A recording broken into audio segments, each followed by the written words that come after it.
Hay personas que viven una vida, nacen, viven la vida, se extinguen, una vida. Hay personas que viven dos vidas porque en algún momento de su vida se produce una fractura, un quiebre, un cambio, una ruptura, y son personas que viven dos vidas. Hay personas también que viven tres vidas. Generalmente el cambio, la fractura o la ruptura tiene que ver con una decisión personal de esa persona en cambiar su vida. Hoy nos visita una persona que era sacerdote y un día, por razones que nos va a contar, decide dejar los hábitos y se transforma en otra persona. Y bueno, qué mejor que compartir este poco serio de hoy con Adrián Vitali, un ex cura. Bienvenido. ¿Qué tal? ¿Cómo estás, Oreste? ¿Cómo le va? Pero muy bien, muy bien.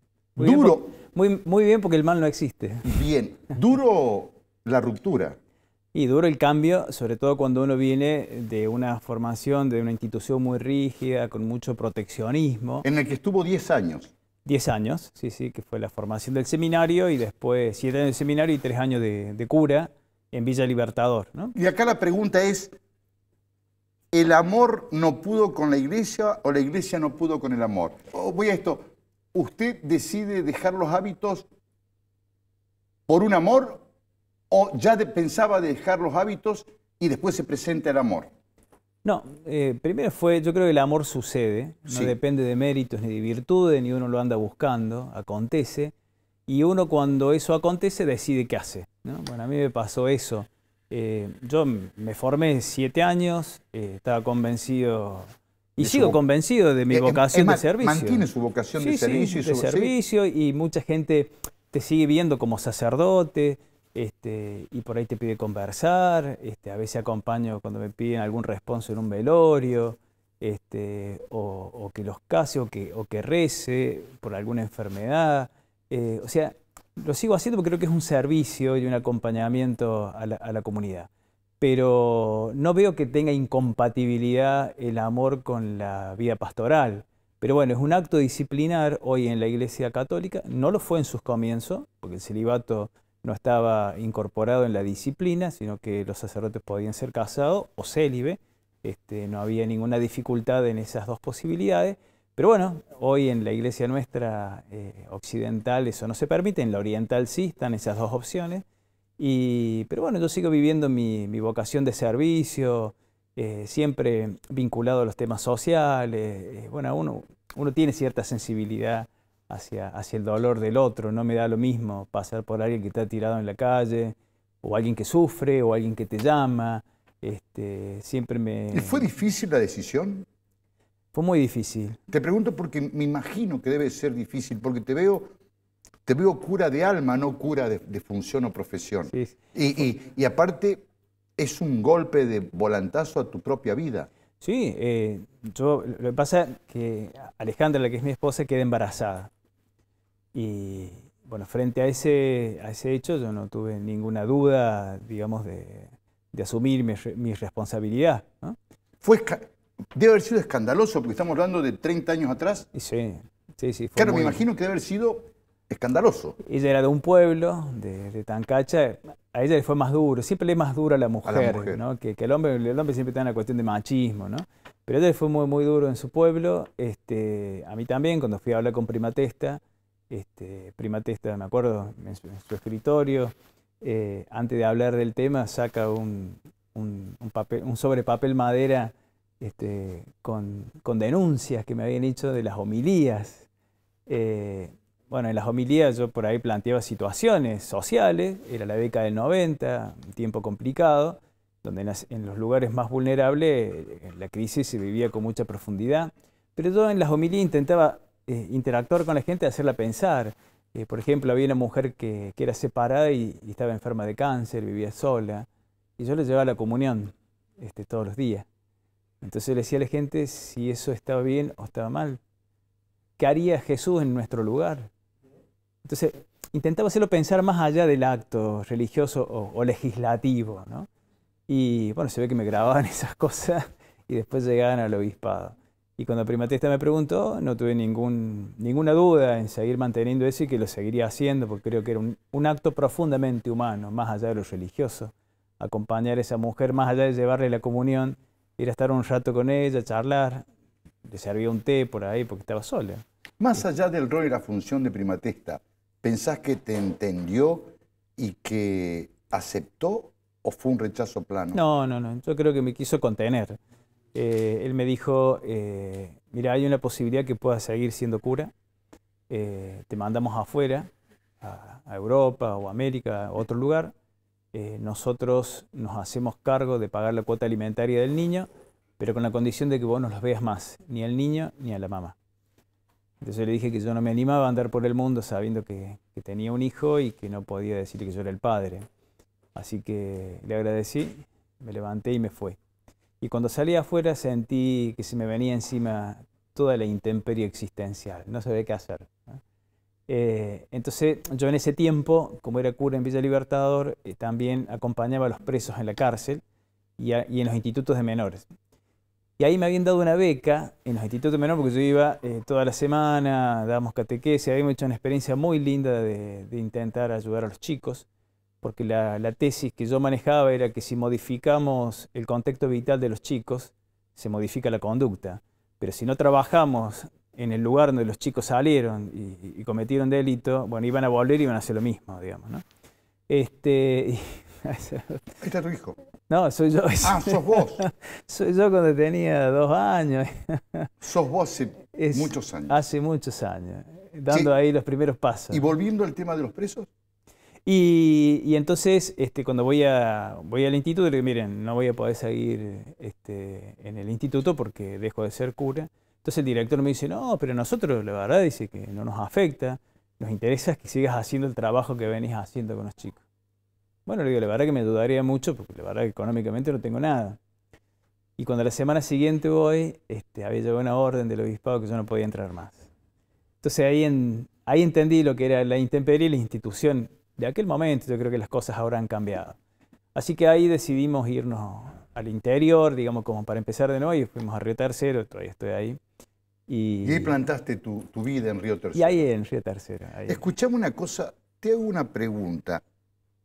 La institución tiene demasiados aspectos negativos y objetables, pero la pregunta es, ¿podría haberse mantenido 2000 años sin ser la institución objetable que es la Iglesia? Pasa que es una institución de poder, y el poder solo cambia cuando pierde el poder.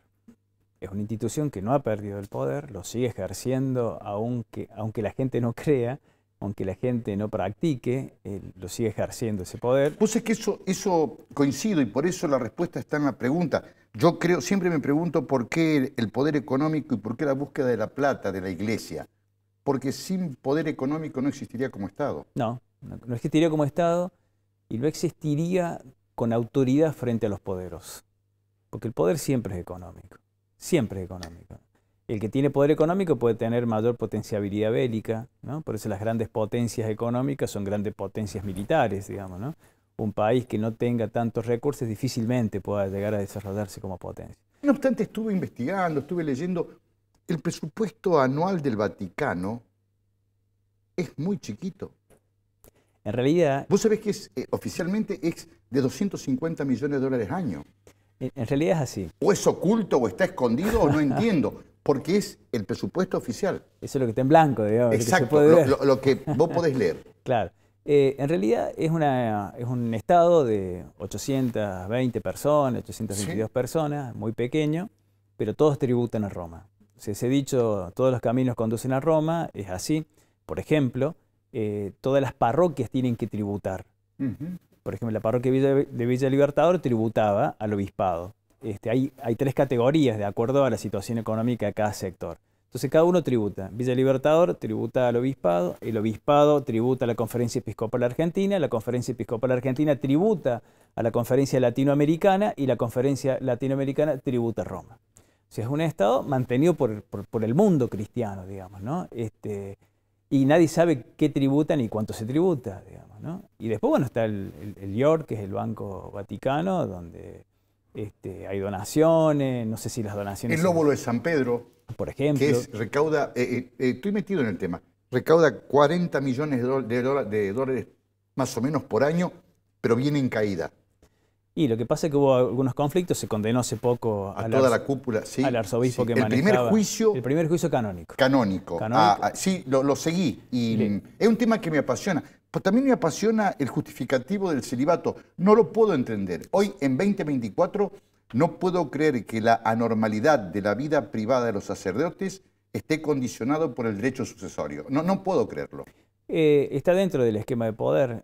Cuando se instala el celibato en el 1123, en el segundo concilio de Letrán, era porque la iglesia se estaba descapitalizando. Claro, porque a sus integrantes, le explicamos a la gente, a los curas tener hijos Y la esposa, y esposa, naturalmente al fallecer, reclamaban los derechos que naturalmente irían para la iglesia. exacto, los Entonces, herederos. Entonces, a partir de ahí se prohíbe el matrimonio.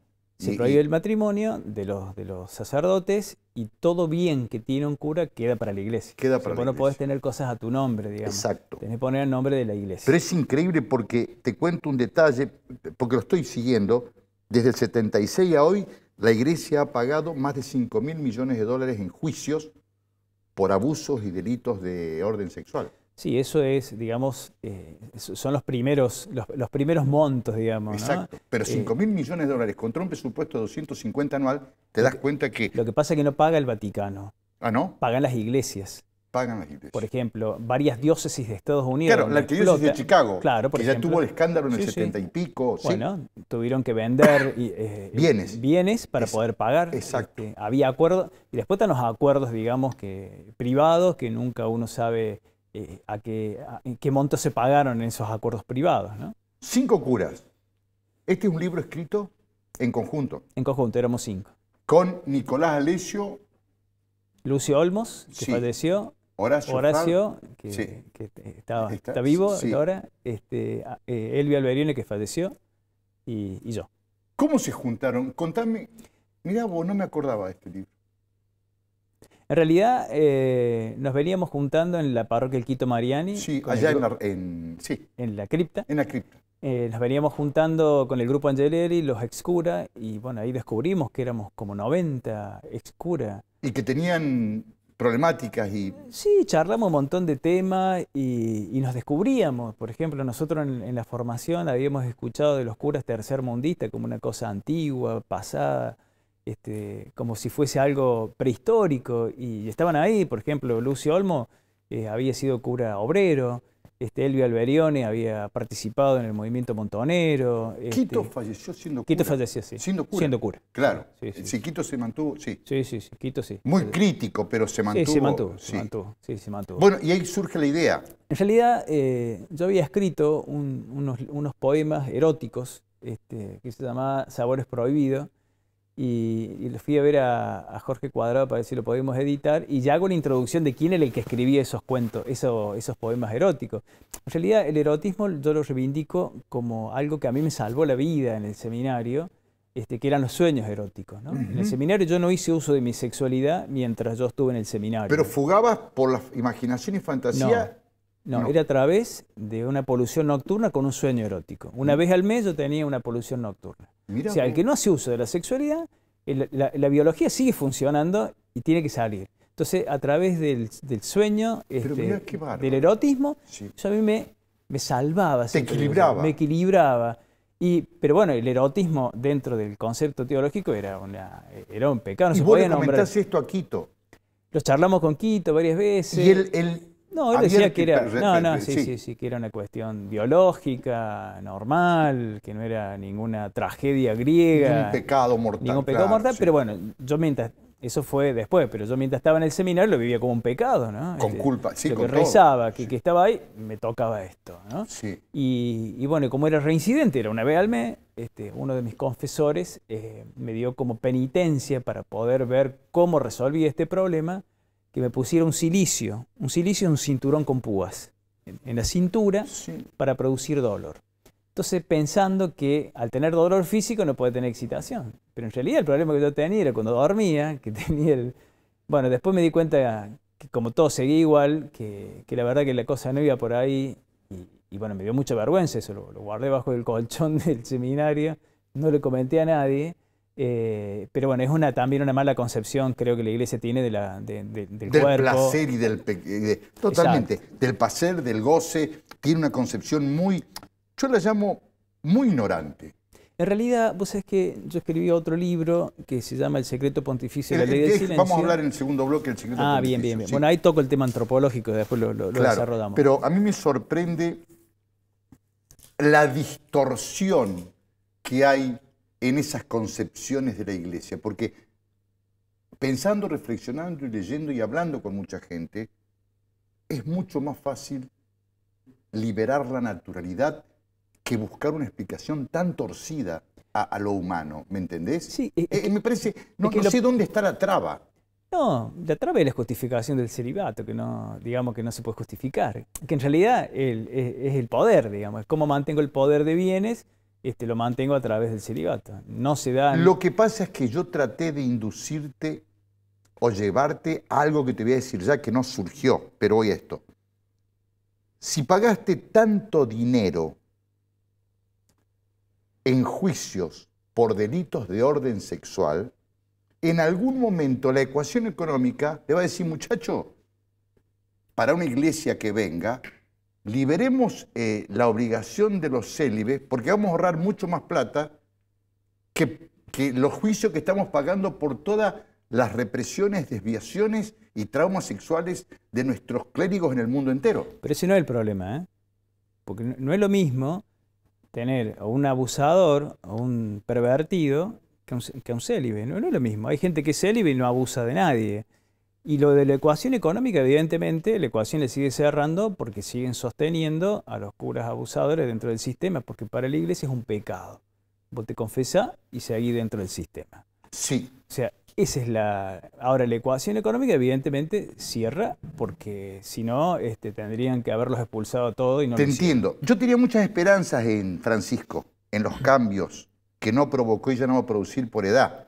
Y todavía me conmueve la carta de Ratzinger, la carta de renuncia, donde habla de su debilidad física y para los cambios que debía enfrentar. Pero se siguen postergando los cambios del Vaticano y van pasando papas, ¿no? Yo creo que, primero, creo que Benedicto fue más allá de que todos lo cuestionan, yo lo reivindico, un gran intelectual. Yo he leído Una mente brillante. No tuvimos la posibilidad, los comunes, de valorarlo. Sí. Pero Benedicto Ratzinger. Una mente privilegiada de la iglesia. Un gran teólogo y un tipo, creo, valiente, y te voy a decir más, y hasta revolucionario.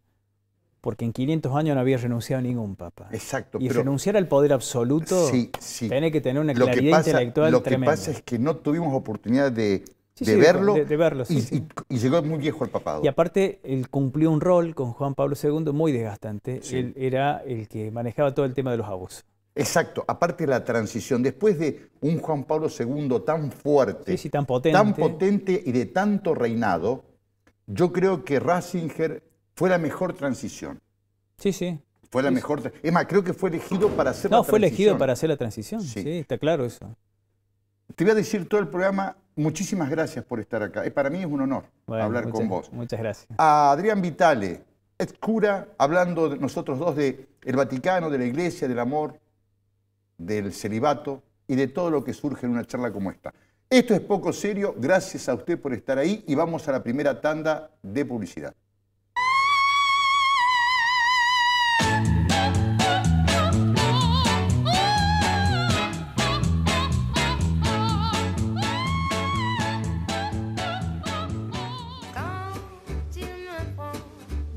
Disfruta de los sabores más ricos de forma saludable. Te acompañamos durante todo el día, aportando en ingredientes naturales los macronutrientes que necesitas para cumplir tus metas. Podés elegir entre pasta de maní, granola, alfajores y barritas de cereal. Elegí Olympic Pro para llenarte de energía. Olympic Pro va con vos a todas partes. Este invierno, EPEC te recomienda cuidar tu consumo de energía con estas simples acciones. calefacciona solo los ambientes que estés habitando. Levantá las persianas durante el día para aprovechar el sol y bajalas a la noche para que no se escape el calor. Entre todos, hagamos un invierno saludable. EPEC. Es por tu familia, por tus viejos, por tus abuelos, por tus hijos, por los que más querés. Vacunate. Vacunalos. Ayúdanos a prevenir la gripe. La vacunación antigripal es una de las mejores formas de combatirla. Asistí a los centros de salud municipales y provinciales. Es gratuita para aquellos que más la necesitan. Para más información, entra a cordoba.gov.ar. Vacunate. Vacunalos. Estamos con vos. Estamos con ellos. Córdoba Capital. Arte y Joyas, su joyero de confianza, el que mejor paga el oro en Córdoba. Décadas de trayectoria nos avalan. Oro, plata, platino, brillantes, tasaciones. Única dirección. Tucumán 11, esquina de Anfunes. No tenemos sucursales.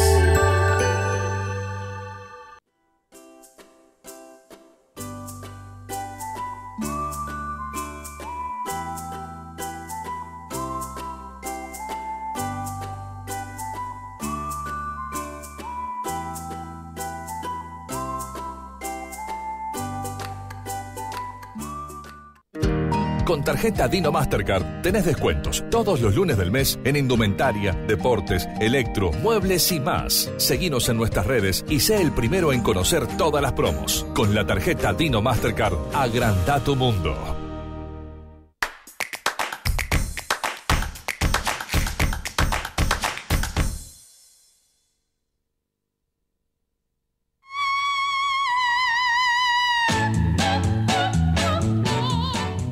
Después de 5 curas, que es el libro que lo hace junto con otros 4 compañeros, ¿viene El secreto pontificio? Viene El secreto pontificio, sí. Y ese es tu libro. Es un libro mío. Me refiero, es el libro que expone todo lo tuyo y tu experiencia y es tu libro. Sí, una investigación sobre el tema de los abusos en la iglesia. Llevó 9 años y medio. ¿Cómo surge? Surge cuando presentábamos el libro 5 curas en distintos pueblos, en distintas ciudades, donde íbamos se llenaba de gente. Y después de la presentación algunos se acercaban y ahí empiezo a visualizar el tema, que la gente te contaba que algunos habían sido abusados, que fulano de tal había sido abusado. Y te digo la verdad, yo en el seminario jamás había escuchado el tema de los abusos, jamás, ¿no? Nunca apareció, nunca se escuchó. Así que espontáneamente, después de la presentación cuando presentamos del libro, se acercaba la gente a charlar. Se acercaba. Me encanta la tapa, me encanta la gráfica. Bueno, ahí está. Esa tapa, El secreto pontificio, la ley del silencio. Esa tapa es una imagen del siglo IV, es el encuentro de San Pedro y San Pablo. Mirá vos. La imagen es tremenda y el que hizo la tapa es brillante, Carlito Lottenberger, que es el mismo que hizo la tapa de 5 curas, ¿no? Sí. Y entonces te encontrás con reclamos, con gente que humildemente y con miedo se empieza a acercar para contar experiencias tremendas. Personales. Entonces ahí empiezo a buscar material y no había mucho material.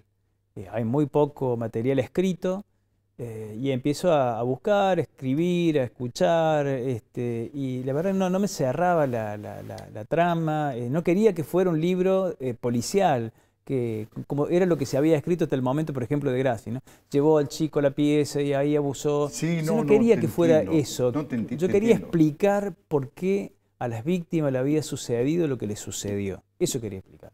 Y en un programa en Buenos Aires con Ernesto Tenenbaum, en Corea del Centro, sí, era sobre el tema de la pederastía y estaba Juan Pablo Gallego, que es el abogado que denunció, que fue el abogado de los chicos de Grassi, que defendió contra Grassi.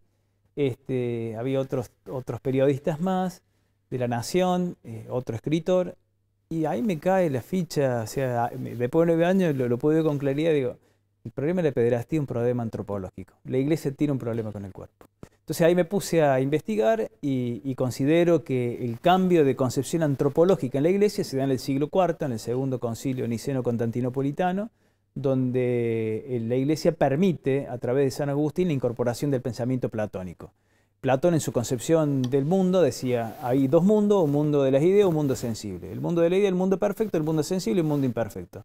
El cuerpo, como es imperfecto, es una cárcel donde está el alma y tiene que liberarse. Entonces lo que pasa en el cuerpo es malo, hay que liberar el alma para poder llegar al encuentro con Dios. Ahí está la raíz filosófica. Yo creo que ahí está el problema. Entonces, pero ¿qué más despacio? Es maravilloso lo que estás planteando. Bueno, entonces, ¿cuál es el tema? Como el cuerpo es malo, lo que hay que salvar acá es el alma, para que el alma vuelva al encuentro con Dios. Todo lo que pasa en el cuerpo no importa. Entonces, el abuso de un niño no es grave. Ahora, lo que es grave es que ese niño no perdone al abusador porque su alma se va a condenar. Es una locura. Bueno, pero ese es el esquema, la lógica del pensamiento. Claro, es un esquema filosófico tremendo. Tremendo, pero eso sucede. O sea, el abuso no es un drama. Grave, porque no es drama. Se somete sobre el cuerpo lo que diríamos que es un estadio inferior de la vida. Del alma, exacto. El drama es que el niño no perdone al abusador porque lo condena espiritualmente al infierno. Exacto. Es una locura. Bueno, Perdón, te agradezco esta explicación tan clara, pero es una locura. Bueno, porque esa concepción, con eso entendés todo. Que cuando hay un cura abusador, en vez de sancionarlo, lo trasladan. ¿Me entendés? Cuando hay un daño a una familia, a un menor, se indemniza. Sí. Y que es más, me parece muy loco que la reparación siempre sea económica. Claro. Porque te pongo, ni siquiera me hago cargo de tu reeducación, de tu tratamiento psicológico. No, y te digo más, se firma un contrato de confidencialidad de que no se puede hablar del tema. O sea, yo te indemnizo, pero no se puede hablar más del tema. No se puede hablar, exacto. ¿No? Pero bueno, esa es la lógica. ¿Y por qué llego a esta conclusión con esta tesis? Porque si hubiese sido grave, como puede haber sido grave el tema del planteo, por ejemplo, de que las mujeres sean sacerdotes, que la iglesia ahí se cierra eso, esto se hubiese cambiado, pero no se cambió. Sigue igual con esta metodología. Entonces después, en 1955, con Juan XXIII, se escribe un protocolo para estos casos que se llama Crimen Solicitaciones. El protocolo especificaba cómo se debía proceder frente a estos casos. Por eso en la iglesia no era un tema que nadie sabía, sino que era un tema que todos conocían. Y ese documento, Crimen Solicitaciones, estaba en todos los obispados del mundo y en todas las diócesis, en todas las congregaciones religiosas. Todos tenían ese instructivo. Nadie puede desconocer, por eso nadie puede hablar, porque todos saben de qué se trata. Entonces, lo que se buscaba... Hay una película maravillosa, la de la investigación del Globe de Boston. Bueno, yo hablé con mucha gente de ellos. Esa película es reveladora y maravillosa. Bueno, yo hablé por ejemplo, con Tom Doyle, que es el cura que hace el aporte. Te voy a contar quién es Tom Doyle. Sí. Tom Doyle, cuando termina la dictadura argentina y llega la democracia, el nuncio apostólico era Pío Laghi. Termina la dictadura y Pío Laghi es premiado por el Vaticano con la Embajada Vaticana en Estados Unidos, que es la segunda en importancia. La primera es Alemania y después viene Estados Unidos, que es la que más aporta económicamente a Roma. Exacto. Pío Laghi estaba como nuncio y empiezan a surgir los casos en Boston. Pero poquitos, 1, 2, pero ya no lo podían parar. Entonces lo llaman Tom Doyle, era un sacerdote dominico, profesor en Derecho Canónico, que busca ver cómo puede resolver esto que le había pedido Juan Pablo II. Entonces Tom Doyle busca a un especialista, que era Richard Sipe, que era un monje, que era homosexual. Tenía instituto donde había intentado tratar los casos estos de sacerdotes abusadores. Y Richard Sipe le dice, mira, son incorregibles, imposible. La ciencia hoy no ha determinado cómo se puede resolver estos casos. Hay que echarlos. Entonces va con este planteo Tom Doyle decirle a Pío Laghi que hay que echarlo, y le dice Juan Pablo II no lo va a querer, y lo terminan echando a Tom Doyle. Entonces termina en una capillita del ejército ahí como capellán. Ahí. Bueno, y en la película, cuando comienzan a buscar los casos, que el director del diario le dice, bueno, hay que buscar 7 casos, con 1 o 2 no alcanza, y lo van a ver a Tom Doyle le dice, 7 casos no. Como él tenía la información, exacto. No, le dice, es el 10%. Exacto. Entonces son 70, le dice. ¿Y cómo los busco? Solo en Boston. Solo en Boston. Entonces, ¿cómo los busco? Anda a la guía eclesiástica. En la guía eclesiástica vas a ver que todos tienen que tener una función pastoral. Y el que no la tiene no dice nada. Bueno, esos son los que han sido separados. Ahora, ¿qué investigación? No, es una investigación infernal. Tremendo. Bueno, pero sucede, yo hablé con Tom Doyle muchas veces, hablé con varias de las denunciantes de la película, digamos, ¿no? Bueno, intercambiamos, hicimos varios... Y el secreto pontificio te trajo ¿Más dolores que alegrías o más alegría que dolores? No, para mí fue una alegría porque la estructura del libro es una explicación a las víctimas. Y por primera vez, los sobrevivientes, hay 7 testimonios. Ellos cuentan, hablan. Es un libro donde hablan los sobrevivientes, donde hablan las víctimas. A mí me pasó esto. O sea, el poder testimonial es tremendo del libro. Tremendo. El libro lo que intenta explicar es lo que le pasó a las víctimas, que son en 5 capítulos. Por ejemplo, hay 6 que dicen sus nombres y hay uno que no. Y yo le decía, pero no te avergüences si todavía no estás en condiciones de hacerlo, porque vos representás a las mayorías. Las mayorías todavía no han podido salir de ese dolor tremendo, de ese laberinto tremendo de haber padecido un abuso y no poder contarlo, no poder decirlo. Por eso el valor de ustedes es que puedan también despertar en el resto la posibilidad de que del laberinto de Creta se puede salir de las garras del Minotauro, ¿no? Esa foto, ese Monseñor Angelelli. Monseñor, me pareció que era... Sí, Monseñor Angelelli, cuando nosotros estuvimos... Bueno, es un poco el faro que nosotros teníamos dentro de la teología. Lo mataron, ¿no? Lo mataron. Definitivamente. ¿Hay juicio, algo o no? Sí. Sí. No, están los culpables. Sí, lo mataron. Sí. Porque te acuerdas que fue todo presentado como un accidente, pero durante muchos años. Pero no solamente fue presentado por la justicia, sino sostenido por la iglesia de aquel tiempo. Claro, totalmente, en La Rioja. En La Rioja. Entonces, cuando se comienza el proceso de canonización, de beatificación, lo querían hacer por el proceso de milagros. Y hacerlo por un proceso de milagro... Tapaba todo lo otro. Claro, no por mártir. El martirio, el mártir siempre es el que derrama. Ahora, mirá cómo tenés que estar atento porque si no te esconden. Proceso de milagro, todo maravilloso. De martirio tendría que moverse todo el asesinato. Claro, tiene que aparecer quién lo mató. ¿Quién lo mató?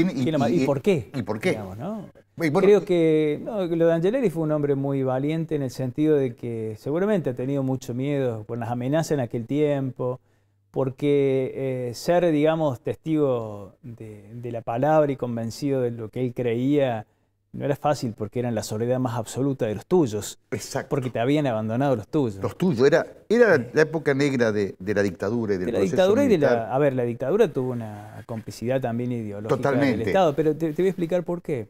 Que ahora creo que lo modificó Francisco. El catecismo de la Iglesia sostenía hasta hace poco la pena de muerte.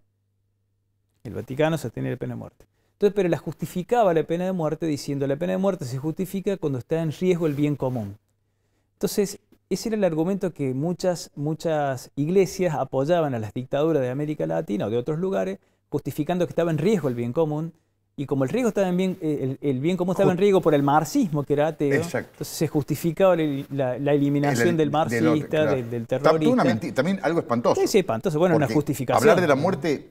Entonces Angelelli estaba dentro, por eso le decían al obispo rojo, ¿no? Dentro de ese grupo, digamos, ¿no? Pero bueno, creo que nos ha dejado, Angelelli en la comunidad ha dejado un legado. ¿Tu esposa importante. Vivió todo tu proceso junto a vos? ¿Es una mujer que recibía las consecuencias de tus decisiones o también tenía que militar el cuestionamiento, el escándalo, el rechazo, todo? Creo que debe haber pasado difícil, digo, más allá de que uno pueda acompañarse, las experiencias son distintas, porque la gente es muy cruel con las mujeres culturalmente, ¿no? Al hombre siempre que tienen más dispensas, ¿no? Pero creo que en el pueblo le fue muy bravo, ¿no? Era la que se había con el cura. Ahí están. Ahí están. Ese es Renzo, el más chico. Ahí está terminando. ¿Y esa es tu señora? Y esa es mi señora, Alejandra. ¿Y falta el otro? Sí, debe andar por ahí. Debe andar por ahí. Renzo y tu señora. Y Bruno. Alejandra y vos. Alejandra. Sí, linda foto. Falta el otro, pero bueno, ya veremos si va aparece. A aparecer Bruno por ahí. Che, escuchame una cosa. ¿Y tu vínculo con la iglesia es cero? No, tengo muchos curas amigos. ¿Y todo bien? Bien. O sea, a ver, yo soy muy simple en el planteo. Yo no planteo cosas que no tengan sentido por rencor. Claro, no es personal, es una situación en la cual vos definiste tu vida. Claro, pero yo me siento acompañando a un montón de gente que como te decía al comienzo, te sigue descubriendo como cura, ¿no? Ahí están los tres. Ahí está Bruno. Ahí están los cuatro. Al fondo. Bueno, esa foto cuando nos casamos. Hace poco. Por iglesia. No, fue en el 2012, por iglesia. Bueno, pero 2012, claro, pero ya estaban ellos ahí. Claro, los dos. claro. Che, escuchame una cosa, y debes ser consultor de muchos colegas, ayudarás mucho. Muchos curas porque me llaman. Si yo fuera sacerdote y tuviera algún... ¿Te buscaría para hablar, para que me contengas o para que me ayudes a tomar una decisión? Porque la vida sigue expresándose y No, en una parte de algo que leí decías vos que inclusive reconocido por la Iglesia, el 90% de los clérigos tienen vida sexual. Sí, eso es una investigación que hizo Pepe Rodríguez en España, donde él dice que el 90% tienen vida activa sexualmente, hay un 15% de homosexuales, un 65% de heterosexuales, un 10% de abusadores y un 10% de célibes, digamos, ¿no?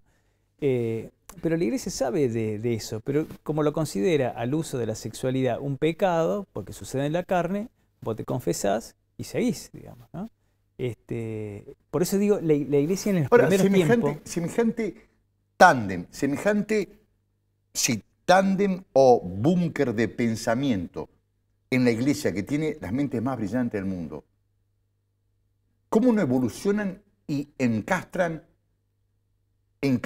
la realidad a lo ceremonial, a lo institucional? ¿Cómo no avanzan? Y en algún momento va a suceder cuando... Me llama mucho la atención porque es problemático. Sí, sí. Y perdés un montón de gente brillante, ¿no?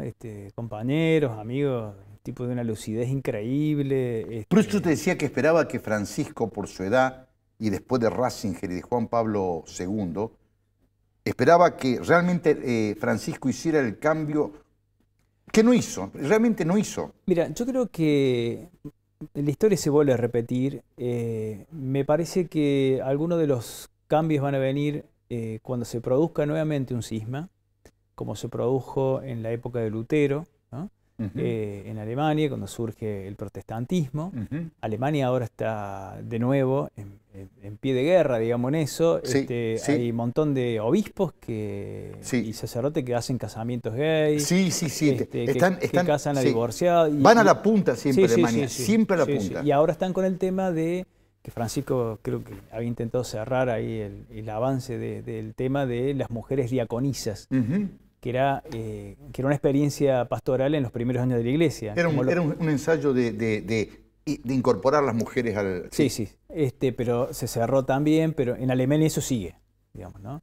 Por eso digo, creo que hay un grupo de monjas también hace poquito que se separaron, también se produjo un cisma. Me parece que hay todo un clima de cambio también. Hay un clima de época, el mundo está en cambio. Déjame que te diga, perdón. Sí, no es solamente la Iglesia. Mira, hay un clima de disconformismo, de cambio, de democracia global por las redes sociales y los teléfonos, que necesariamente yo espero asistir a cambios increíbles. Te voy a contar algo muy simple. La FIFA, el VAR.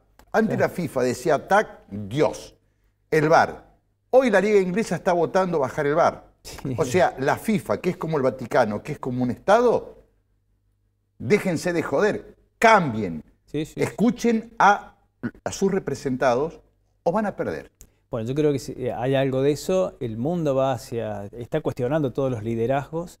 Están en crisis los liderazgos. Están en crisis la institucionalidad que se había conformado después de la Segunda Guerra Mundial. Hay 70 años de eso. Es que no satisface la demanda de la sociedad. Es que está todo en cambio. Vos fíjate cómo suceden cosas y ya a nadie le alarma y la verdad que se cae el sistema a pedazo. Por ejemplo, cuando acá en Ecuador fue cuando entra el gobierno a la embajada y saca, eso nunca hubiese sucedido. No, están pasando cosas. O sea, están pasando cosas que a mí me alegra. Esa foto en Villa Libertador. ¿Y atrás quién es el que está atrás? Es el Beto Garione, que era el cura que estaba conmigo en la ¿Que villa. falleció? No. Ah, no, uno de los del libro. No, el Beto no es del libro.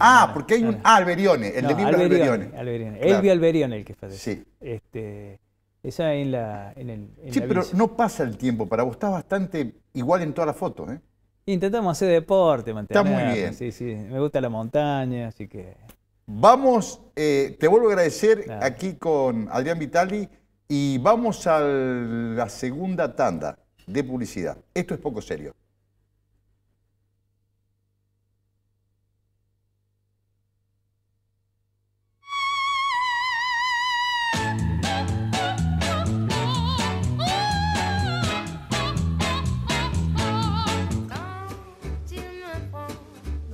Disfruta de los sabores más ricos de forma saludable. Te acompañamos durante todo el día, aportando en ingredientes naturales los macronutrientes que necesitas para cumplir tus metas. Podés elegir entre pasta de maní, granola, alfajores y barritas de cereal. Elegí Olympic Pro para llenarte de energía. Olympic Pro va con vos a todas partes.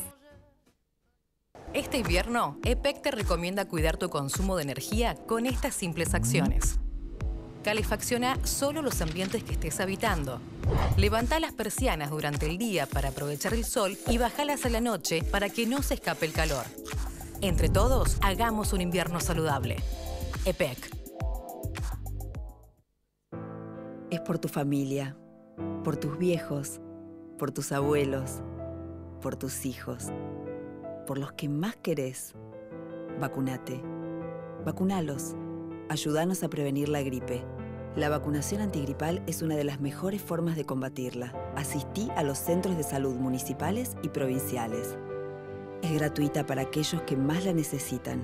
Para más información, entra a cordoba.gov.ar. Vacunate. Vacunalos. Estamos con vos. Estamos con ellos. Córdoba Capital. Arte y Joyas, su joyero de confianza, el que mejor paga el oro en Córdoba.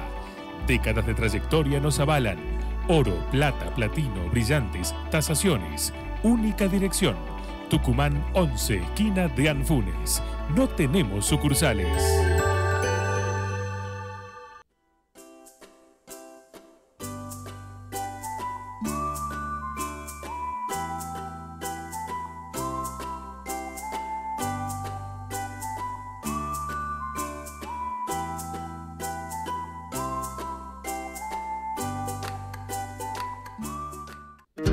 Con tarjeta Dino Mastercard tenés descuentos todos los lunes del mes en indumentaria, deportes, electro, muebles y más. Seguinos en nuestras redes y sé el primero en conocer todas las promos. Con la tarjeta Dino Mastercard, agranda tu mundo.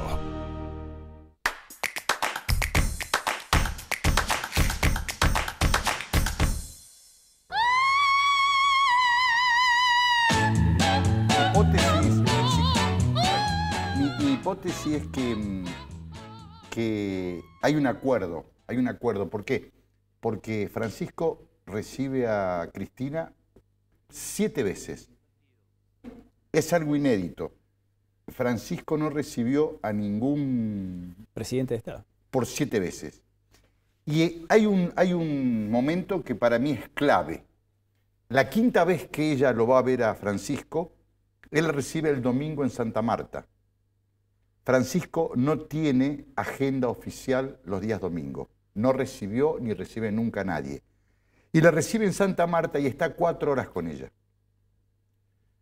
Yo creo que en ese 5º encuentro entre Francisco y Cristina Kirchner se sella un pacto de conveniencia política para los dos. Esto es lo que estoy diciendo, Sí. no es fantasía, esto está en la información, o sea, los viajes, la reunión y todo. Y pasa Francisco de ser rechazado por el kirchnerismo a ser un ídolo del kirchnerismo. Sí, lo visitan todos. Lo visitan todos, se saca foto con todos. Cuando él estaba muy enfrentado con Néstor Kirchner, tanto es así que Néstor, creo que por primera vez en 200 años, hace el Te Deum en Tucumán y no en Buenos Aires. Así que, ¿esos son, voy tu señora? No, esa es la vicegobernadora. Ah, Alicia Pregno, no la reconocí. Prunoto. ¿Y quién es Alicia Pregno? Era la anterior vicegobernadora. vicegobernadora. Claro. Prunoto, listo. Mirá, me quedó el nombre de Pregno y no de Prunoto. Escuchame una cosa, ¿y tus chicos? Bueno, Bruno estudia abogacía. ¿Conocen toda la historia? Sí. Y Renzo estudia ingeniería civil y tiene un perfil más artístico. Gloria, una señora que desde Río Tercero, que era enana, falleció, un personaje ahí de la ciudad. Sí, sí, escúchame, pensaba en tus hijos, porque vos sos un cura de vocación, ellos nada. Nada, no, yo jamás tampoco le inculqué nada, he sido muy respetuoso. Claro, de la porque yo siento que vos sos cura de alma, no de profesión, pero por tu actitud, por tu trabajo. Sí, sí, pero digo, vos sabés que a mí me ayudó mucho, por ejemplo, cuando Bruno tenía 12 años, empiezo a ver como, Bruno es re bueno, Sí. que es el mayor, empieza a tener como reacciones contestatarias hacia su mamá, digamos, ¿no? Sí, Entonces me pongo a leer, a releer psicología evolutiva y ahí me doy cuenta, bueno, que Bruno ya es un puber, ya no es más un niño que recibe órdenes. exacto. Entonces, bueno, entonces me senté con él a explicarle sobre sus cambios en el cuerpo, en su anatomía, y la verdad me hizo muy bien eso de poder explicarle los distintos procesos, y también me hizo bien ubicarme yo en ese rol, de empezar a acompañar y ya no ser ese protector absoluto, digamos, ¿no? Claro. Y cuando fue adolescente también, con Renzo también, con Renzo por ahí hemos tenido vivencias parecidas. Por ejemplo, yo cuando era niño, en catequesis me decían que Dios nos castigaba si nos portábamos mal y si lo insultábamos a Dios. Sí. Entonces recuerdo, yo tenía 7 años, me fui al patio de mi casa donde había una gruta, solo, miré para todos lados, lo insulté a Dios y nadie bajó a castigarme. Sí. Entonces me di cuenta con 7 años de que en catequesis no se decía toda la verdad. Sí. Y Renzo hizo lo mismo. Me dice, vos sabés que lo insulté a Dios y nadie bajó a castigarme. Pues en los dos fueron a un colegio parroquial, ¿no? Y nadie bajó a castigarme. Sí. Yo siempre tengo la opinión, el pensamiento de que es tan bueno y tan inmenso, Dios si existe, que nadie va en cana. Pero a la vez eso para mí era un dilema, porque si fuera así, ¿qué sentido tiene portarse bien? No, pero el tema no es portarse bien, el tema es la libertad. Claro. ¿Qué es la libertad? ¿Qué haces con tu libertad? Por ejemplo, Renzo le mandan una nota del colegio, me mandan a llamar, que lo habían hecho firmar el libro. Entonces primero le digo, che, ¿qué pasó? No, salimos al recreo, quedamos que todos íbamos a tirar una bombita cuando tocaban el timbre, nadie la tiró, la tiré yo. Y le había pegado, o le había pasado cerca al... Él cumplió la consigna y los otros cumplió la no. consigna. Entonces le digo, bueno, vos la cumpliste, pero las decisiones tienen costos. Y el costo fue ese. Claro. Lo importante es saber eso, le digo. Claro. Que si sale mal, hay costo. Hay costo. Eso es la libertad. Ese es el aprendizaje. Esa es la libertad. O sea, ¿está todo bien? O sea, yo la verdad que fui, bueno, pedimos las disculpas, se piden las disculpas que corresponden, pero la libertad tiene costo. No es fácil ser libre. Por eso la mayoría no lo es. Sí. Por eso es mejor meterte en la masa y dejarte llevar que andar contra el viento, tomando decisiones que otros no toman. Y los que te critican muchas veces te critican porque no se animan a vivir lo que vos viviste, ¿no? Entonces lo hacen desde la masa y no desde experiencias particulares, porque la vida es una experiencia particular. Como decía Platón, la experiencia es el límite de la verdad. Cuando uno llega a esas verdades decide qué hace. Y la vida es una sola, llena de rupturas y comienzos, como vos habías comenzado el inicio del programa. Lo importante no son las rupturas, sino los comienzos. Y los comienzos son desafíos, son proyectos, son intentos. Y yo intento vivir la vida así. Te veo mucho en deporte. ¿Hacías mucho deporte? Sí, hacíamos ¿Con tu trekking. familia o...? Con mi esposa sí, corríamos. Y bueno, yo hace como 2 años ahora que no corro tanto, pero sí todos los sábados o domingos hacemos trekking. Nos vamos a la montaña, me encanta buscar cascadas. Buscar lugares. Lugares, a mí la montaña me resetea, es como que se me mete adentro y me saca, me Sí, encanta. mirá qué bueno. Y después escribo sobre los cóndores con los que me encuentro, y vamos a lugares inhóspitos, difícil de llegar y bajar.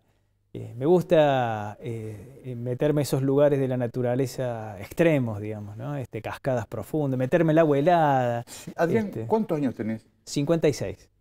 Claro, estás impecable.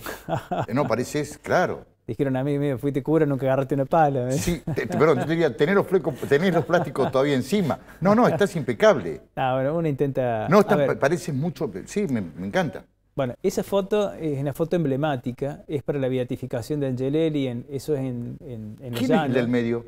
El del medio es el padre Pinto, que era el cura que iba con Angelelli en el auto cuando el auto... Un R6 creo que era. Era una chatita, una Fiat. Ah, una Fiat. Una Fiat. Iba con él. Iba con él. ¿Y él se salva? Él se salva porque pensaban que estaba muerto. Se había desmayado, que es el padre Pinto. Queda tirado y creen que está muerto. Creen que está muerto, por eso no le hacen nada. ¿Y la señora? Y la señora era una religiosa que es la esposa de él, ¿no? Él dejó después del ministerio Mirá, el padre Pinto. El padre Pinto. O sea, está que viviendo en y Formosa. ¿Y él se acuerda, pudo ver algo o quedó No, él se acuerda cuando dice que iban en el auto y se les acerca un auto y los choca, digamos. Y ahí el auto se va a la banquina. Claro. Pero él no se acuerda más, no se acuerda nada más que ese momento, digamos, ¿no? El momento en el que el auto es chocado y es sacado de la ruta, ¿no? Y que es en el lugar donde se hizo el altar. Ahí están, en ese lugar. En ese lugar.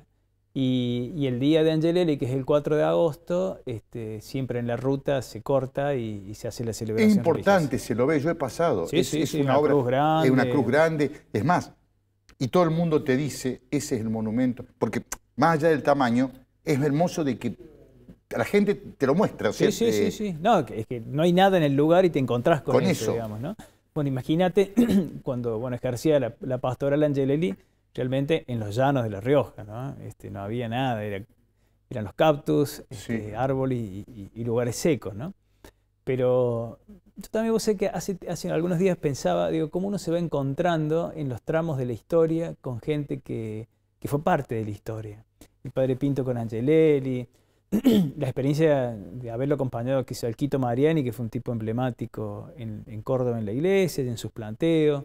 Ayer me encontré con un amigazo después de muchos años, que es el padre Hugo Olivo, creo que dejó, o no sé si sigue ejerciendo, que fue el cura que entra para mediar en el motín de la San Martín. De la cárcel. Que cuando yo era cura, los dos íbamos a la cárcel, ahí como curas, digamos, a acompañar a los internos. Entonces digo, todas esas tramas en las que uno se mueve y anda, bueno, va encontrándose con gente que con el tiempo han ido siendo parte de estos mojones o de estas apachetas en esta travesía de la vida urbana y cotidiana y social que uno tiene en Córdoba, ¿no? Pero yo valoro mucho eso, valoro mucho la diversidad. A mí no me gusta lo establecido, no me gusta lo dogmático, porque te encierra, porque no te deja seguir siendo. ¿Tuviste alguna manifestación, digamos, terrenal de Dios? No. Entonces, a ver, en mi pensamiento teológico creo que Dios está en el otro, en el pobre. Yo ahí siempre lo descubro, Dios, en el que está tirado en la calle. Por eso me acerco, porque siempre creo que está Dios ahí, ¿no? Un Dios que te provoca a hacer algo, ¿no? Y un Dios que se te cruza. Y si se te cruza a vos es por algo, digamos, ¿no? A mí me hace bien y creo que uno puede hacer bien. La especie humana se trata de eso. Por eso creo que una de las características de esta especie de la que somos parte es que en cualquier lugar del mundo donde vayamos, alguien, por más que no te conozca, te va a recibir.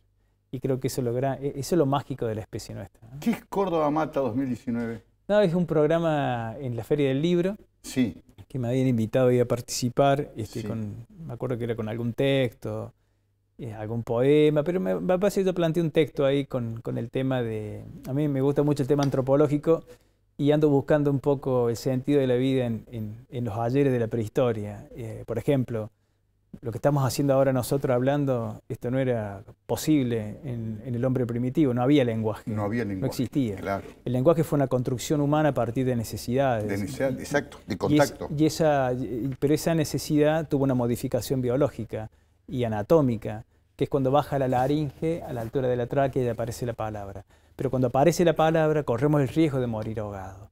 Y la especie humana asumió el riesgo de morir ahogado para poder transmitir lo que sentimos y para poder organizarnos y poder evolucionar, ¿no? Sí. La verdad que la especie es fantástica. Es fantástica.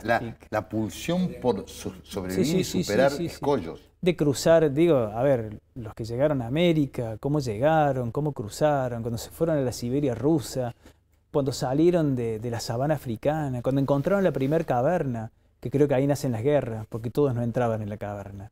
Los que quedaban afuera eran los débiles. Por eso la evolución la generan los débiles, no los poderosos, porque los poderosos se quedan quietos, encerrados. Cómodos. Los débiles tienen que sobrevivir. Y los débiles inventaron el fuego. Yo siempre digo, con 2 piedras, cuando se le venían los leopardos, habrá saltado una chispa, prendió fuego, el leopardo se paró y dijo, inventamos el fuego. Claro. Y con el fuego se fueron a todos lados porque tenían la protección. Y la rueda. Y la rueda. Habrán visto una roca rodando y inventaron la rueda. Claro, vieron, sí, es así. Bueno, y es la pulsión de vida y la pulsión de evolución. Pero los vulnerables. Me encantó esa frase, que los cambios los producen los débiles. Los vulnerables no lo producen. Porque los cómodos están cómodos. Están en el castillo, están ahí tranquilos y que salir afuera. En cambio, el que la tiene que pelear afuera, el que duerme afuera, sabe que tiene que buscar un techo. Así se inventó la choza y después la casa. Pero seguimos igual, ¿eh? La caverna es la casa. Te atrapa la antropología, ¿no? Me encanta, me encanta. Me encanta leerme y verme y descodificar lo antiguo a partir de lo que somos, de lo que sentimos. Somos una gran carga de información antigua que se actualiza en el ahora, en el ya, en el todavía. Y vivir con lo que somos, si hemos llegado hasta donde hemos llegado, después de las cavernas oscuras y frías, creo que somos un milagro en el universo y hay que vivirlo. Y cuando digo milagro no me refiero a lo religioso. Milagro en latín significa mirar con admiración. Milagro en latín significa mirar con admiración. Es un hecho profundamente humano que no sucede siempre porque nosotros no creemos en lo que hacemos y en lo que sentimos. Pero cuando creemos y estamos convencidos de que eso sucede, sucede. ¿Lo conociste a Carmona? Lo conocí en la cárcel cuando íbamos con Hugo Oliva a visitar el penal. Creo que lo que pasó en estos días, me parece que exponer a los padres a un escenario de mentira, creo que como psicópata juega a ser el más malo de la historia y a construir ese mito y buscando justificaciones que creo que no han sido así. Cuando dice el taxista eligió el taxi y no la vida, me parece que es una mentira. Porque él se definió como un depredador. Y el depredador no avisa, ataca. Y siempre ataca de atrás. Carmona nunca murió en pelea. Nunca mató a nadie en conflicto, en riña. Siempre mató de espalda. Tanto a Gabriel Seppi como al taxista y al que mató en la cárcel San Martín. No tenemos maneras de agradecerte, pero te vamos a regalar para vos y para toda tu familia barras de cereal, las mejores de Córdoba. Para la montaña. Para la montaña, pero aparte son sin conservantes, lo más Lo he probado, lo he probado. Olympic Pro, para vos. Sí, lo he probado. Bueno, muchas gracias. Gracias por venir y por derramar todo esto que has derramado en este programa. Gracias por la invitación y así de Adrián, gustas, muchísimas gracias. Dale, gracias. A usted, después de este programa, muchísimas gracias. Buenas noches y en 7 días, por esta señal, otro poco serio habitual. Muchas gracias y buenas noches.